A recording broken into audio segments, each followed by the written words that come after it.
First of all, Anna, congratulations on this film. Just to let you know, too, this is off topic, but I literally just binged all of True Blood in like two months, and we just adopted a rabbit and we named it Lafayette. But amazing show. But back to this. This is such an inspirational story, and it's not just a sports movie, but it's an inspirational human story. Yes, what attracted you to the relationship between Kurt and Brenda?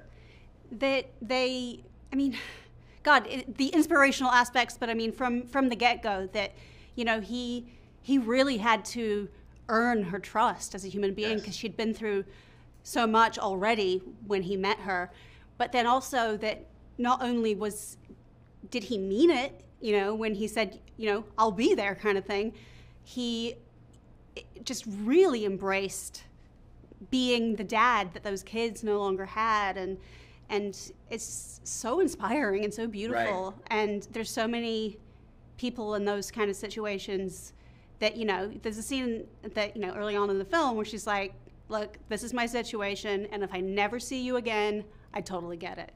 And he shows up with flowers the next day, you know? Absolutely. See, I was here for the football story, but I definitely stayed for the human element of this. It was phenomenal. Now, during your research, I heard that you listened to Brenda's audiobook about 4 times. What surprised you the most about Brenda in your research? And then what did you want to bring to the role of Brenda that wasn't necessarily on the page? I mean, when you're learning someone's story, everything is a surprise, you know? Right.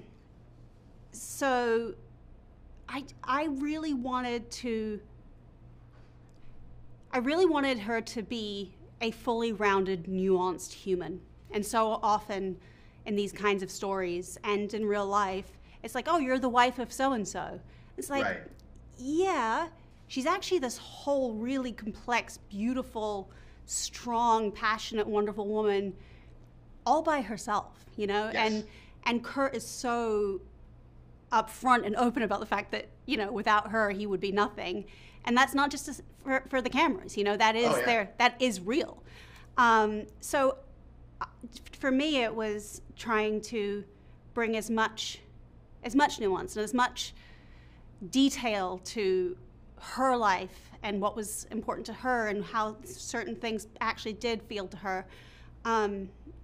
You know, so it's not just the stuff that people read on a headline, you know? Right. You know, this is Brenda and Zach's story just as much as it is Kurt's story. Yes. And I was extremely impressed by your young co-star, Hayden Zellner, and he was brilliant in this film. Hayden is wonderful. He is wonderful.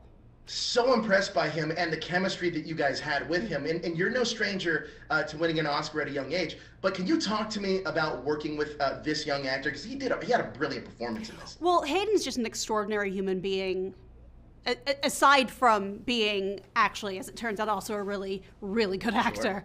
And the fact that he was able to sort of bring such nuance and depth, and he's so young, and just, you know, he and I bonded really, really quickly, and his mom and I became really good friends, and he hung out with my kids, and, like, you know, it just felt very organic, you know? Sure.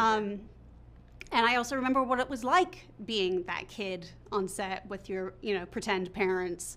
Right. And how kind of special that is for both people, you know? Absolutely. That you get to really, you know, we all got to be part of his sort of, the birth of his acting career. And that's kind of an exciting thing to get to watch happen in front of you. That's incredible. Well, look, you completely nailed it as Brenda, and you brought so much heart to this film. Thank you so much for your time. Thank you so much for yours. I absolutely loved it. Thank you. Thank you so much. I appreciate that. Thank you.